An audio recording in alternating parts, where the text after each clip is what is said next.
দরবেশ সাহেব চিত হয়ে শুয়ে শুয়ে তেলাওয়াত করতেছেন আর বলছেন, আল্লাহ রাব্বুল আলামিন, তোমার সৃষ্টি নৈপুণ্যতার ভিতরে কোনো ভুল ধরার ক্ষমতা তো কোনো মানুষের নাই। তবে একটা জিনিস আমার নজরে পড়লো, এই যে বিরাট বট গাছটা, পৃথিবীতে যত গাছ আছে যেমন গাছ তেমন ফল, তাল গাছটা যেমন ফলও তেমন, নারকেল গাছটা যেমন ফলটাও তেমন, কিন্তু এত বড় বিশাল বট গাছ ফল হতেছে ছোট্ট ছোট্ট ট্যাবলেটের মতো, গাছটা যেমন ফলটা তেমন হয় না। আল্লাহ এটা ভুল না?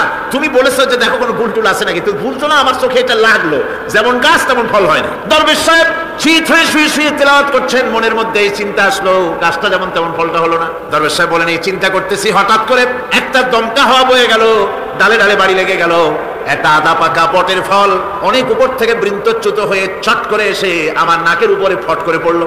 নাকের উপরে এমন ভাবে পড়ছে, নাকটা জ্বলে উঠছে। আমি সেজদায় পড়ে গেলাম। দরবেশ সাহেব বলেন, আমি সেজদায় পড়ে গেলাম, চোখের পানি ফেলে আল্লাহর দরবারে মাপ চাইলাম, বললাম, রব্বুল আলামিন, তোমার কোনো জিনিসের ভিতরে কোনো খুঁত নাই, নিখুঁত জিনিস তুমি বানাইছো, কোনো ভুল নাই।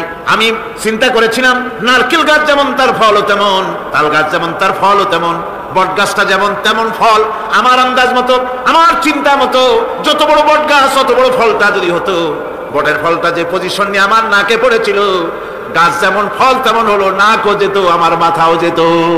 আল্লাহ রাব্বুল আলামিন বলেন, দেখো বান্দা, আমার সৃষ্টি নৈপুণ্যতার মধ্যে কোনো ভুল পাবে না। সুবহানাল্লাহ, কোনো ভুল নাই, বারবার তাকাও, কোনো ভুল পাবে না।